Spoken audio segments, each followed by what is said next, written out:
নমস্কার, আপনারা দেখছেন সংকেত মিডিয়া, সোজা কথা সহজভাবে। হাইকোর্টে জাহাঙ্গীর খানের স্ত্রী রেজিনা বিবির জাহাঙ্গীর খানের মুক্তি এবং তার মানহানি করা যাবে না এই দাবি নিয়ে করা মামলায় জাহাঙ্গীর খানের পক্ষে বড় সাফল্য। গত 8ই জুন ভারত নেপাল সীমান্ত থেকে জাহাঙ্গীর খানকে গ্রেফতার করে বেঙ্গল এসটিএফ।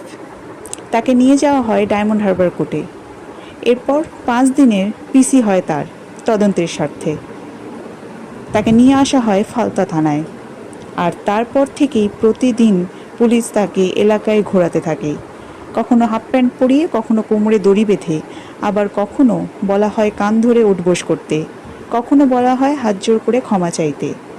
এই ঘটনার প্রতিবাদ জানিয়ে ফলতার সাধারণ মানুষ পথ অবরোধ করেন। জাহাঙ্গীর খানের মুক্তির দাবি এবং তার মানহানি করা যাবে না এই দাবি নিয়ে রাস্তায় নামেন ফলতাবাসী। এরপরই পুলিশের এমন আচরণের বিরুদ্ধে হাইকোর্টের দ্বারস্থ হন জাহাঙ্গীরের স্ত্রী রেজিনা বিবি এবং তার আইনজীবী অয়ন ভট্টাচার্য। সেই মামলায় বিচারপতি সৌগত ভট্টাচার্য স্পষ্ট জানিয়ে দিয়েছেন, জাহাঙ্গীর খানের সঙ্গে এমন কোনো আচরণ যেন না করা হয় যাতে তার মানবাধিকার লঙ্ঘন হয়। তিনি রাজ্য সরকারকে নির্দেশ দেন 7 দিনের মধ্যে মামলাকারী স্বামীর বিরুদ্ধে নতুন কোনো এফআইআর দায়ের হয়েছে কিনা তার রিপোর্ট জমা দিতে হবে।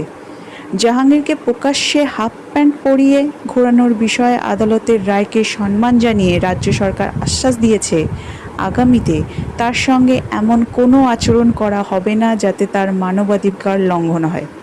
এই মামলার পরবর্তী শুনানি আগামী 1 July. Subscribe our channel. Press the bell icon.